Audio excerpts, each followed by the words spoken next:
حضرت سیدنا امام حسین رضی اللہ تعالی عنہ نے رجب المرجب میں شہر مدینہ سے شہر مکہ کی طرف رخت سفر باندھا تھا۔ شہر مکہ میں آ کر رجب المرجب، شعبان المعظم، رمضان المبارک، شوال، ذیقعد، یہ ماہ مبارکہ آپ نے شہر مکہ میں گزارے تھے۔ جب اہل کوفہ کو اس بات کا علم ہوا کہ حضرت سیدنا امام حسین رضی اللہ تعالی عنہ شہر مدینہ سے مکہ میں تشریف لے آئے ہیں، تو اہل کوفہ نے آپ کو خط لکھنا شروع کیے، اس لیے کہ کوفہ میں آپ ہی کے والد گرامی باب مدینۃ العلم خی رسول سیدنا حضرت علی المرتضی شیر خدا نے ایک وقت گزارا تھا، اس لیے اہل کوفہ نے آپ کی طرف خط لکھے کہ حضور والا آپ ہمارے پاس تشریف لائیں،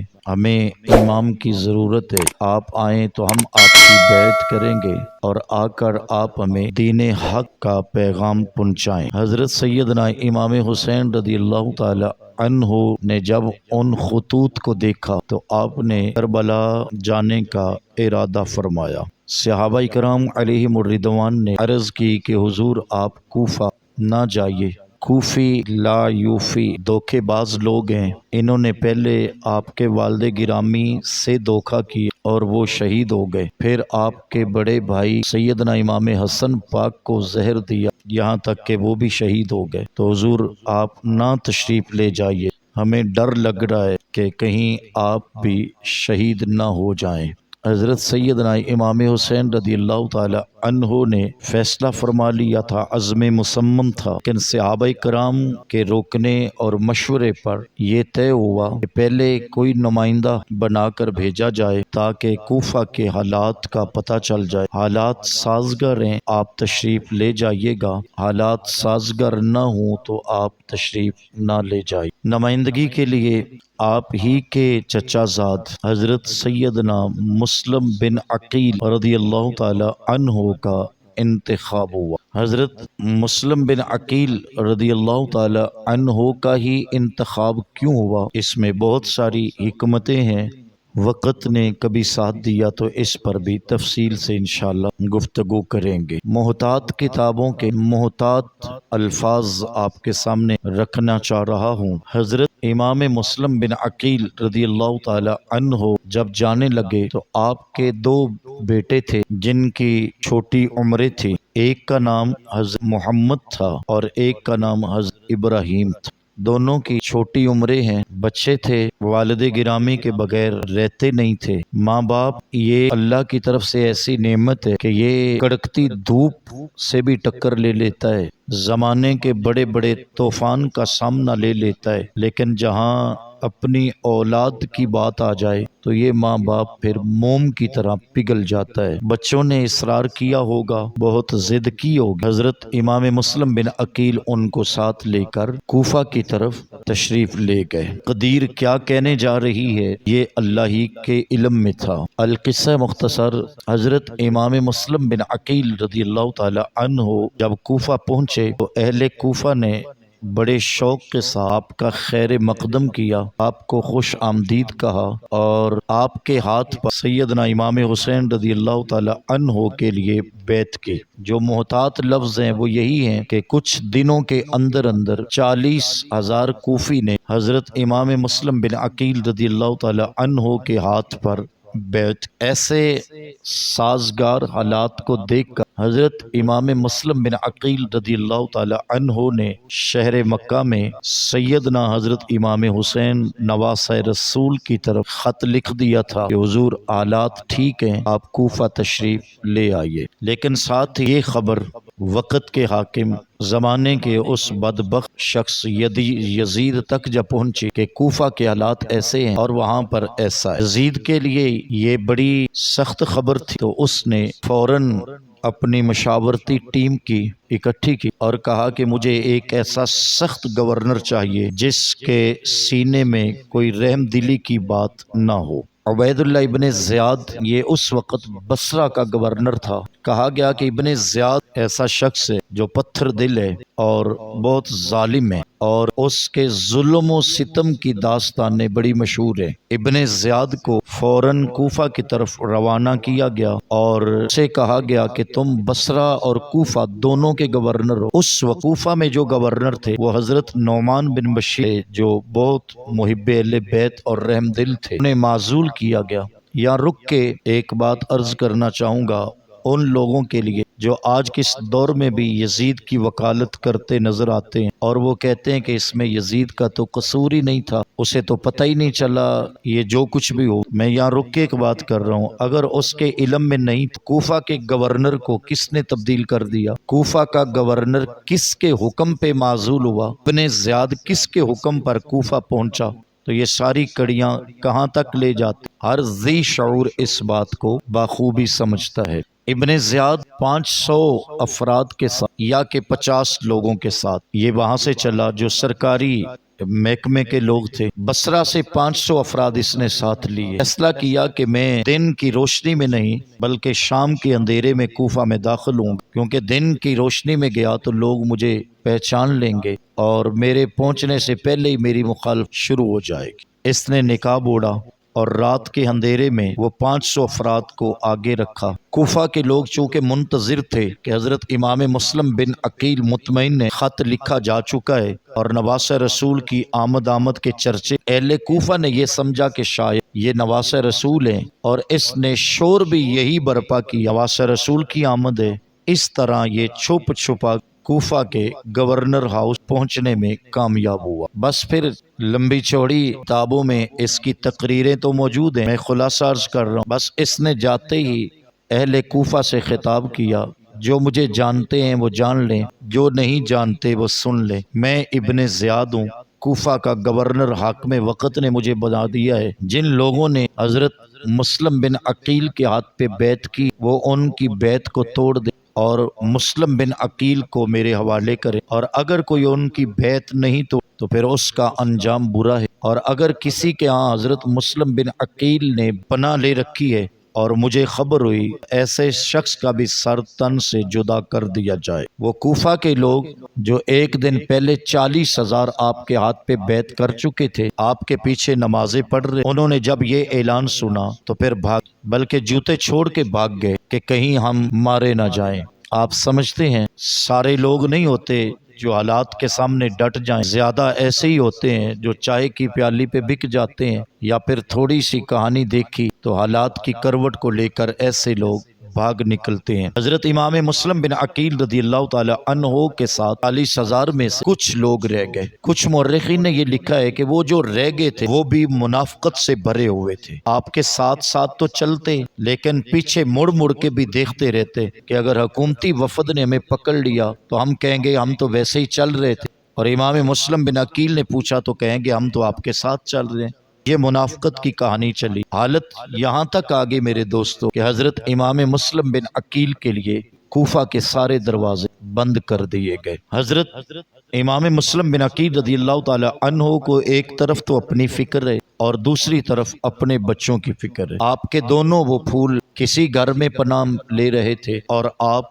شہر کوفہ کی گلیوں میں لوگوں کو پیغام حق سنانے کی کوشش کر رہے تھے۔ دروازے بند تھے، شدت پیاس نے نڈھال کر دیا۔ ایک گھر کے دروازے کے پاس بیٹھ گئے، دروازے پہ دستک دی، ایک بوڑھی خاتون باہر آئی۔ کیا چاہیے؟ پانی کا ایک پیالہ مل جائے گا تو پیاس بجھ جائے گی۔ وہ بوڑھی خاتون گھر گئی اور پانی کا پیالہ لے آئی، آپ پانی پی لیں۔ سیدنا حضرت امام مسلم بن عقیل رضی اللہ تعالی عنہ نے پیالہ منہ کے قریب کیا تو آنکھیں بھر آئیں۔ ایک تو بچوں کی فکر نے تڑپا کے رکھ دیا اور دوسرا یہ بھی فکر لاحق کہ نواس رسول کو خط بھی لکھ چکا ہوں، حالات اس وقت کہاں جا رہے ہیں، اس فکر نے تڑپا کے رکھ دیا۔ پانی پینے کو من نہ چاہا۔ وہ بوڑھی خاتون کہتی ہے کہ آپ نے پانی پی لیا ہے تو پھر یہاں سے چلے جائیں، میرے یہاں نہ بیٹھیے، حالات ٹھیک نہیں، کسی وقت بھی یہاں حکومتی لوگ آ سکتے ہیں۔ تو حضرت امام مسلم بن عقیل رضی اللہ تعالیٰ عنہ فرمانے لگے، بی میرا یہاں کوئی بھی نہیں ہے، میں یہاں کس کے گھر جاؤں؟ اس بوڑھی خاتون نے یہ سننے کے بعد پوچھا، تم کون ہو؟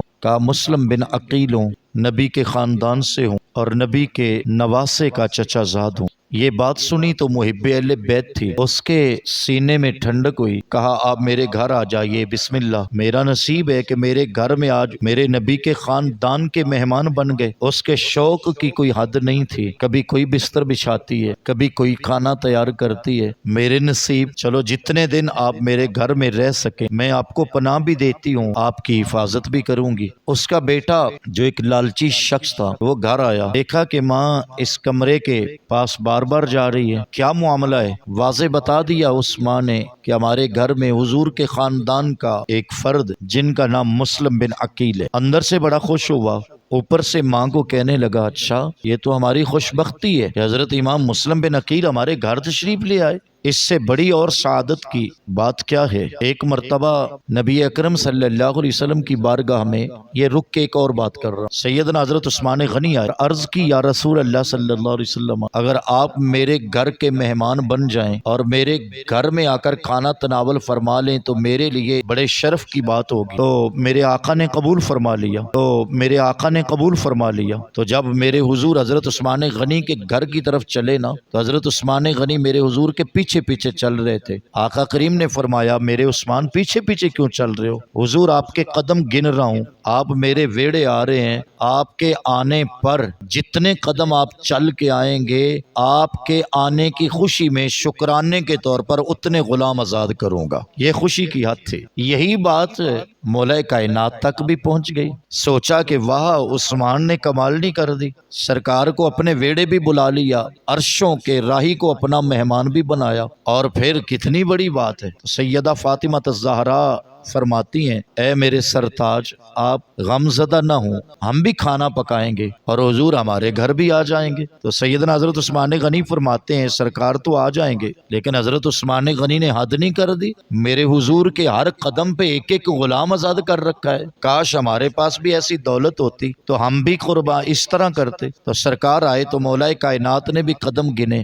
لیکن اب غلام آزاد کرنے کے لیے اتنی دولت نہیں تھی۔ اس بات کو میرے حضور نے آپ کے چہرے سے پڑھ لیا تو پوچھا معاملہ کیا ہے؟ تو ساری کہانی سنائی تو فرمایا اے میرے علی تم غم زدہ نہ ہو، آپ کے گھر ہم تشریف لائے ہیں، میرے آنے پر اللہ نے ہر قدم کے صدقے آپ کے وجہ سے یعنی مولا کائنات اور سیدہ کائنات کے سبب اللہ نے میری امت کے ایک ایک لوگ کو نہیں بلکہ 70 لوگوں کو جہنم سے آزاد کر دیا۔ تو خوشی کی حد ہوتی ہے، کوئی ویڑے آ جائے تو خوشی تو ہوتی ہے، لیکن وہ اندر سے منافق تھا۔ اماں سے کہنے لگا بات تو بڑی خوشی کی ہے، اچھا کسی بہانے سے وہ نکلا، جا پہنچا ابن زیاد کے پاس، کہنے لگا جس کو تم تلاش کر رہے ہو اگر میں تمہیں دے دوں تو پھر؟ کہا تمہیں اتنا انعام دیں گے؟ اس نے کہا بھیجو میرے ساتھ فوج، میں بھی گرفتار کرواتا ہوں۔ 70-80 لوگ یا 500 کے لگ بھگ لوگ لے کر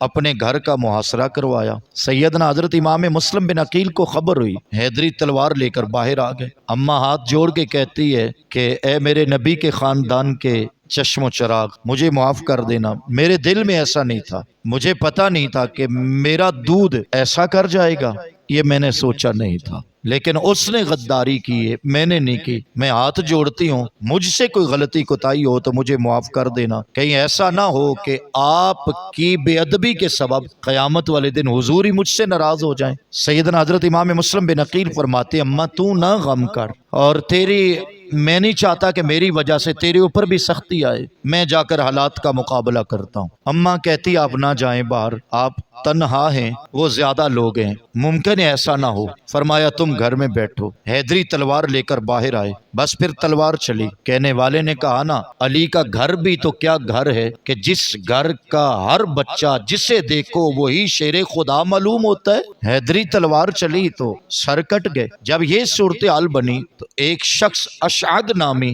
منافقت پھر کر گیا، کہنے لگا کہ مسلم بن عقیل میرے ساتھ بات کرو کہ آپ ایسا نہ کریں، میں آپ کو ابن زیاد تک لے جاتا ہوں، آپ بات چیت کریں، ہم جھگڑا کیوں کر رہے ہیں، آپ جو ہے نا میرے ساتھ آئیں، میں عزت کے ساتھ آپ کو لے جاؤں گا اور ابن زیاد سے بات چیت کرتے ہیں، آپ اپنا مدعا بیان کر دیں، وہ اپنی بات کرے گا۔ تو حضرت امام مسلم بن عقیل رضی اللہ تعالی عنہ نے اس کی اس بات کو قبول کر لیا اور آپ جیسے ہی اس کے قریب گئے آپ کو گھوڑے پر تو بٹھایا گیا، لیکن گھوڑے پر بٹھاتے ہی ایک شخص آگے بڑھا اور اس نے آپ کی تلوار آپ سے چھین لی اور آپ سمجھ گئے کہ غداری ہو گئی۔ تھوڑا سا آگے چلے تو حضرت امام مسلم بن عقیل نے فرمایا کہ مجھے پانی کا ایک پیالہ مل جائے تو مجھے پیاس لگی ہے، پانی پینا چاہتا ہوں۔ ایک پانی کا پیالہ تو لایا گیا، لیکن ایک بدبخت آگے بڑھا جس نے آپ کے چہرے پہ وار کیا، جس سے آپ کے اوپر والے ہونٹ کٹ کر اس پیالے میں گر گئے اور وہ پیالہ پانی کا خون سے بھرا گیا۔ شاید یہ پڑھ لینا آسان ہے یا سن لینا شاید آسان ہے، لیکن یہ حقیقت ہے میرے بھائی۔ جب پیالہ پانی کا خون سے بھر گیا، آنکھیں بھر آئیں، فرمانے لگے لگتا ہے کہ شاید اب اس دنیا کا پانی ہمارے حصے میں نہیں رہا، اب اللہ نے چاہا تو حوض کوثر کا جام سونے محمد کے ہاتھوں سے ہی نصیب ہوگا۔ یہ کہہ کر آپ آگے چلے، آپ کو ابن زیاد کے پاس لے جایا گیا۔ بہت ساری باتیں چھوڑ رہا ہوں، وقت ہمارے ساتھ تیزی سے چل پڑتا ہے، میں بھی تیزی سے آگے آنا چاہ رہا ہوں۔ ابن زیاد کے پاس جب پہنچے تو ابن زیاد کے پاس تو کوئی دوسری بات ہی نہیں تھی۔ آپ جب جان گئے کہ یہ لوگ میری جان کے قاتل ہیں اور میرے خون میں اپنے ہاتھ رنگنا چاہتے ہیں، تو آپ نے کہا کہ کوئی مجھے ایک ہمدرد مل جائے جس کو کوئی وصیت کر لوں۔ بعض مورخین نے لکھا ہے کہ عمر بن سعد آگے آیا تھا، اس نے کہا کہ میں آپ کا کچھ نہ کچھ تو لگتا ہوں، کچھ نہ کچھ میرے اور آپ کے تعلقات ہیں، مجھ سے بات کر لیں۔ تو آپ نے اس سے یہ باتیں کی یا کسی اور سے کی؟ فرمانے لگے میں جانتا ہوں میری شہادت کا وقت قریب ہے، لیکن میری 3 وصیتیں ہیں۔ پہلی بات ارشاد فرمائی کہ کوفہ میں فلاں دکاندار کے میں نے 700 درم دینے ہیں، اور میری شہادت کے بعد میرا گھوڑا تلوار زرہ بیچ کر وہ قرضہ ادا کیا جائے، کیونکہ ہم نے نبی پاک صلی اللہ علیہ وسلم کا فرمان سن رکھا ہے، اگر کوئی شخص راہ خدا میں شہید بھی ہو جائے اور اس کے ذمے قرض ہو تو اس کی بخشش کو روک لیا جاتا ہے۔ کیسی فکر ہے آل رسول کو اور میرے حضور کے خاندان کو، مجھے اور آپ کو اس بات سے بھی اپنے لیے سبق لینا ہے۔ دوسری بات بیان کرتے ہوئے آپ کی آنکھیں بھر آئیں۔ ایک بدبخت کہنے لگا، ایک طرف سے تو اپنے آپ کو بہادر کہتے ہو، شیر خدا کا بیٹا بھی کہتے ہو، اور پھر دوسری طرف سے رو کیوں رہے ہو؟ تو حضرت امام مسلم بن عقیل فرمانے لگے اپنے آپ پہ نہیں رونا آ رہا اور نہ اپنی جان کی فکر ہے، یہ تو ایک جان ہے، کروڑوں جانیں بھی ہوں تو حضور کے نواسے پہ ایک ایک کر کے صدقہ کر کے وار دوں۔ رونا اس بات پہ آ رہا ہے کہ خط لکھ چکا ہوں، اگر میرے ساتھ وعدہ کرو تو حضور کے شہزادے کو خط لکھ دو کہ حضور نہ آنا، ادھر حالات نہیں ہیں۔ تیسری بات جو آپ نے ارشاد فرمائی وہ یہ تھی کہ جب میں شہید ہو جاؤں تو میری لاش کو دفن کر دینا، اس کی بے حرمتی نہ کرنا، میرے جسم سے کفن نہ اتارنا، لباس نہ اتارنا۔ بعض سیرت نگاروں نے یہ بھی لکھا ہے کہ چوتھی بات بھی آپ نے کی، کہا میرے 2 ننھے بیٹے ہیں، انہیں نہیں پتا راہ کیسے ہیں، وہ کبھی اتنے سخت راہوں پہ چلے نہیں ہیں، ان کے پاؤں تو پھولوں جیسے ہیں، انہیں پتہ نہیں ہے مکے کا راہ کون سا ہے، اگر وعدہ کرو تو میرے شہزادے مکے تک پہنچ جائیں تو یہ میرے اوپر احسان ہوگا۔ لیکن کوئی بات بھی آپ کی مانی نہ گئی۔ بس نچوڑیے میرے بھائی، ابن زیاد کے سامنے ہوئے تو آپ کی زبان پہ بے ساختہ اس کو دیکھ کر یہی جاری ہوا، انا للہ و انا الیہ راجعون۔ ابن زیاد نے کہا کہ چونکہ اس نے آ کر حکومت کی مخالفت کی ہے، اس کی سزا چھوٹی نہیں ہونی چاہیے، میں عبرت دینا چاہوں گا لوگوں کو تاکہ دوبارہ کوئی جرت نہ کرے۔ کہا میرے محل کی چھت پہ لے جاؤ۔ صاحبو شاید سننے کو آسان ہو لیکن یہ حقیقت ہے، کتابیں بھری پڑی ہیں، محل کی چھت پہ جا کر آپ کا سر تن سے جدا ہوا اور آپ کی لاش کو چھت سے نیچے زمین پر پھینکا گیا، جس سے آپ کے جسم کی ہڈیاں تک ٹوٹ گئی۔ معاملہ یہاں تک نہیں رکا میرے بھائی، آپ کا سر الگ لٹکا دیا گیا اور آپ کے جسم کو الگ لٹکا دیا گیا۔ دوسری طرف بات آج تیزی سے پڑھ جاؤں، آپ کے بیٹے حضرت ہانی کے گھر تھے، یہ محب اہل بیت تھا، اس سے ابن زیاد نے پوچھا تھا کہ تو مسلم کا ہمیں پتہ بتا دے تو ہم تجھے رخصت دے سکتے ہیں، تو انہوں نے کہا تھا کیا بات تو کر رہا ہے، اگر وہ میرے ہاتھوں میں ہاتھ لے کر چل بھی رہے ہوتے تو میں پھر بھی تجھے نہ بتاتا۔ تو غصہ تو بڑا تھا حضرت ہانی پر، لیکن ان کے ہاں یہ دونوں شہزادے تھے، وہ اپنے بیٹے کو وصیت کر کے آئے تھے کہ آج قافلہ یہاں سے نکل رہا ہے مکہ کو، ان شہزادوں کو پورے پروٹوکول کے ساتھ اس قافلے کے ساتھ بھیج دینا۔ اتفاق ایسا ہوا کہ قافلہ چلا گیا۔ دراصل تدبیر کے آگے تقدیر نہیں چلتی بھائی، تقدیر کے آگے تدبیر نہیں چلتی۔ تدبیر بندہ لاکھ کرتا پھرے، لیکن جب تقدیر آ جائے تو پھر وہ ہو کے رہتا ہے۔ قافلہ تھوڑا سا آگے نکل گیا، بچے تھے، چھوٹی عمر تھی، زندگی میں کبھی ایسا سفر کیا ہی نہیں تھا، یہ تو پھر سوچا ہی نہیں تھا۔ وہ جن کے گھر میں فرشتے آتے تھے، جن کے گھر میں قرآن اترتا تھا، امامت جن کے گھر سے سجی ہے، صداقت جن کے گھر سے دلہن بن کے نکلی ہے، کائنات کو جس نے سوار دیا تھا، وہ کہنے والے نے کہا تھا علی کے گھر کی ہے بات علی سے سنتے ہیں، نبی کے گھر کی ہے بات نبی سے سنتے ہیں۔ وہ جس نے معزز کر دیا گھرانے کو، حسین پال کے دے دیا جس نے زمانے کو۔ یہ اس گھر کے بیٹے تھے بھائی۔ چلتے گئے لیکن قافلہ تیزی سے آگے نکلا۔ ننھے شہزادے تھے، کوشش تو بڑی کی لیکن نہ جا سکے۔ ساری رات گھوم گھوم کر صبح وہیں رکے۔ قصہ مختصر، ایک کھجور کی اوٹ یعنی اس کے دامن میں جا کر بیٹھ گئے۔ ایک خادمہ پانی بھرنے آتی تھی، دیکھا کہ دو مہکتے ہوئے پھول اتنے حسن و جمال والے آج تک تو دیکھے ہی نہیں تھے۔ آگے آئی تو پوچھا تم کون ہو؟ کہا پردیسی ہیں نا، مکے سے آئے ہیں۔ کہیں تم مسلم بن عقیل کے بیٹے تو نہیں؟ کہا ہاں مسلم بن عقیل کے بیٹے ہیں۔ اس عورت کی آنکھوں میں آنسو جاری ہوئے، سر پہ پیار دیا، پوچھا معاملہ کیا ہوا ہے؟ کہا کس منہ سے بتاؤں، تم دونوں تو یتیم ہو چکے ہو، تمہارے والد گرامی کو تو بڑی بے دردی کے ساتھ شہید کر دیا گیا، لیکن اے بچوں سنو، میں تمہیں ایک ایسے گھر لے جاؤں گی جو گھر محب اہل بیت ہے، اس گھر میں آپ کو لے جاؤں گی اور وہاں سے اللہ نے چاہا تو عافیت کے ساتھ آپ مکہ چلے جائیں گے۔ وہ عورت جیسے کہ تیسے گھر تو لے آئی۔ آپ نے سن رکھا ہے وہ عورت بڑھیا جو تھی وہ محب اہل بیت ہی تھی، اس سے جتنا ہو سکا اس نے کھانا دیا، جو ہو سکا وہ کیا، لیکن اس کا خامد بہت لالچی تھا جو اسی تلاش میں نکلا ہوا تھا کہ مسلم بن عقیل کے بچے کہیں ہاتھ آ جائیں، مجھے کچھ انعام مل جائے، میرے ہاتھ میں دولت آ جائے گی۔ دولت کے مال و متاع نے اسے اندھا کر رکھا تھا۔ وہ گھر آیا تو گھر سے پتہ چلا، بس قصہ مختصر، اس نے ان شہزادوں کو اٹھایا، نہ کہ اٹھایا پھر میاں۔ مورخین نے جو لفظ لکھے ہیں اتنے سخت ہیں کہ کلیجہ پھٹتا ہے۔ وہ نہ کہ لے کے جا رہا تھا بلکہ میرے حضور کے خاندان کے ان شہزادوں کے منہ پہ تھپڑ بھی مارتا جا رہا تھا۔ کبھی ایک گرتا ہے تو دوسرا سنبھالتا ہے، کبھی بڑا گرتا ہے تو چھوٹا سنبھالتا ہے بھائی، اور کبھی چھوٹا گرتا ہے تو بڑے کی آنکھیں بھر آتی ہیں۔ میاں صاحب نے کہا تھا نا، پائی پائیاں دے دردی ہوندے تے بھائی بھائیاں دیاں باواں، باپ سر دا تاج محمد تے ماواں ٹھنڈیاں چھاواں۔ ایک تو بھائی تھے، پھر عمر چھوٹی تھی، پھر باپ شہید ہو چکے تھے، پھر ماں ساتھ نہیں ہے، پھر دیس اپنا نہیں ہے، یہ تو گلیاں بھی پردیس کی تھی۔ بس پھر نہر کے کنارے لایا گیا، کہا آپ کے سر کاٹ کے لے کے جاؤں گا۔ تو جو مورخین نے لکھا بس یہ بات پڑھ کے سمیٹ رہے ہیں۔ بڑا کہتا ہے ایک نیکی کر، شہید تو ہم نے ہو ہی جانا ہے، میری آنکھوں کے سامنے میرے چھوٹے ویر کو شہید نہ کرنا، میں کیسے تڑپتا ہوا لاشا دیکھوں گا اور کیسے برداشت کر لوں گا۔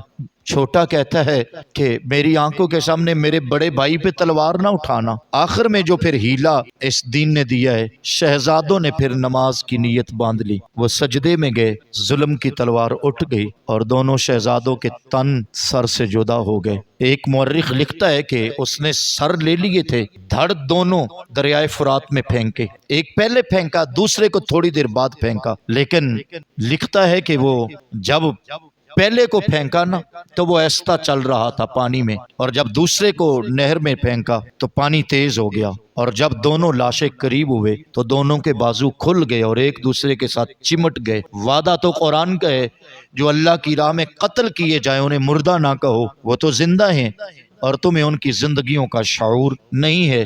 یہ بدبخت ان کے سر لے کر وہاں گیا تو ابن زیاد نے کہا میں نے کہا تھا زندہ لے کر آنا، تو سر کاٹ کے لے آیا ہے، تجھے انعام و اکرام میں یہی ملے گا کہ تیرا بھی سر کاٹ کے تجھے بھی اسی نہر میں پھینکا جائے گا۔ سر اس کا بھی کٹ گیا، لیکن نہ دنیا رہی نہ عقبہ رہی، دنیا بھی تباہ کر بیٹھا اور آخرت بھی تباہ کر بیٹھا۔ یہ کربلا کی پہلے شہید ہیں جنہوں نے سب سے پہلے آقا امام حسین پہ اپنی جانیں وار دی، یہ کربلا کے پہلے شہید ہیں۔ دوسری طرف میرے آقا امام حسین رضی اللہ تعالی عنہ کو چونکہ خط پہنچ چکا تھا، آپ تیاری میں بھی تھے، ایک بات یہ بھی تھی، کہا یہ گیا حضور والا حج کا موسم ہے، لگ رہا ہے کہ کہیں حاجیوں میں کوئی جاسوس نہ آ جائے، لگتا ہے کوئی احرام پہن کے دشمن نہ آ جائے اور آپ کو نقصان نہ پہنچا دے۔ تو آقا امام حسین رضی اللہ تعالی عنہ نے فرمایا بس اب عزم مصمم ہے کہ ہم کربلا کی طرف سفر باندھیں گے۔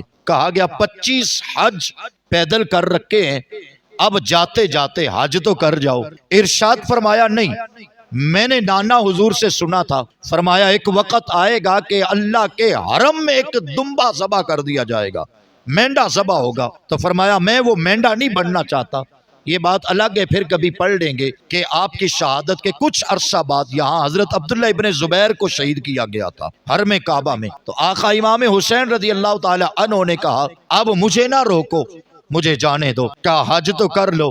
فرمایا تم حج کرو، میں حج بچانے جا رہا ہوں، تم یہاں پر جو ہے نا حج کرو، میں ایک انوکھا حج کرنے جا رہا ہوں۔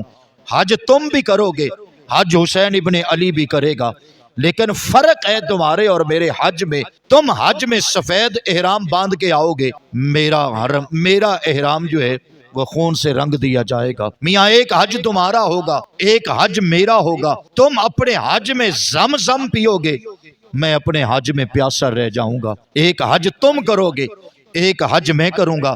تم حج کے اندر کعبۃ اللہ کا طواف کرو گے، صفا مروہ کی سعی کرو گے، میں اپنے حج کے اندر اپنے خیموں کا طواف کروں گا، کبھی علی اکبر کو اٹھاؤں گا، کبھی قاسم کو اٹھاؤں گا، کبھی علی اصغر کو سنبھالوں گا، کبھی عباس کے بازوؤں کو اکٹھا کروں گا۔ میاں ایک حج تمہارا ہوگا، ایک حج میرا ہوگا۔ تم اپنے حج کے بعد اپنا سر منڈوا کے احرام کھولو گے، حسین ابن علی اپنے حج میں اپنا سر کٹوا کے اپنا حج پورا کرے گا۔ یہ کہہ کر آپ کربلا کی طرف چل پڑے۔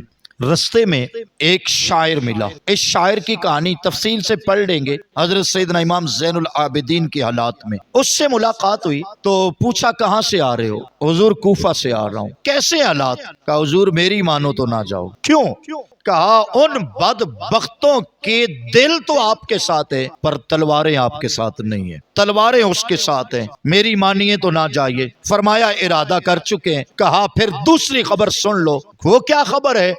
کہا آپ کے چچا زاد بھائی مسلم بن عقیل کو ان کے بچوں سمیت شہید کر دیا گیا۔ چونکہ حضرت امام مسلم بن عقیل کی بیٹیاں بھی اس قافلے میں تھی۔ سیدنا امام حسین نے جب یہ سنا تو خیمے میں آئے تو حضرت مسلم بن عقیل کی بیٹیوں کو بلایا، ان کے سر پہ پیار دینے لگے تو آنکھیں بھر آئیں۔ کہنے لگی بیٹیاں چچا حضور پہلے کبھی اس طرح آپ نے پیار نہیں دیا ہمیں، آج پیار دیتے ہوئے رو کیوں رہے ہو؟ کیا ہو گیا ہے؟ ابھی تو ہم راہ میں ہیں، پیار بھی دے رہے ہو پھر رو بھی رہے ہو۔ تو فرمایا بیٹا آج کے بعد تمہارا باپ حسین ابن علی ہوگا۔ چچا جی بات کیا ہے؟ فرمایا میری بیٹی ہو، تم یتیم ہو گئی ہو اور تمہارے والد گرامی کو شہید کر دیا گیا۔ اب عزم مصمم تھا کہ ہم جائیں گے۔ قافلہ چلا، رستے میں اور جگہ پہ بھی رکے۔ القصہ مختصر میرے بھائیوں، چونکہ بات کو تیزی کے ساتھ ہم پڑھنا ہے، وقت تھوڑا ہے۔ 2 محرم کی تاریخ تھی جب یہاں آ کر قافلہ رکا۔ کسی سے پوچھا اس جگہ کا نام کیا ہے؟ کسی نے کہا اس کو نینوا کہتے ہیں، کسی نے کہا اس کا نام یہ ہے، کسی نے کچھ نام بتایا، ایک نے کہا اس کو دشت کرب و بلا کہتے ہیں۔ فرمایا بس روک لو سواریاں، اتار لو سامان، یہی خیمے لگ جائیں گے، یہی سواریاں بند جائیں گی۔ معاملہ کیا ہے؟ کہا ایک بار تو میرے آقا کی بارگاہ میں جبریل یہیں کی مٹی لے کر گیا تھا، یہ وہ جگہ ہے جہاں ہم رکیں گے۔ دوسری بات یہ بھی ہے حر بن یزید یہاں آ گیا تھا، اس نے یہاں آ کر روک لیا اور کہا کہ اے امام حسین آپ اس سے آگے نہیں جا سکتے، یہاں رکنا پڑے گا، میرے ساتھ بات چیت کرنی پڑے گی۔ بس یہاں پر سیدنا امام حسین رضی اللہ تعالی عنہ رک گئے۔ آپ نے فرمایا ہم خود نہیں آ رہے، خط لکھے ان لوگوں نے، اور آپ نے وہ تھیلا الٹ دیا جس میں 40,000 کے لگ بھگ خط تھے، لوگوں کے دستخط اوپر تھے، انگوٹھے لگے ہوئے تھے، موریں لگی ہوئی تھی۔ تو حر کہتے ہیں کہ حضور معاف کرنا، میں نے آپ کو کوئی خط نہیں لکھا، لیکن مجبور ہونا ڈیوٹی کر رہا ہوں، بس یہاں آج بات کو روک لیتے ہیں۔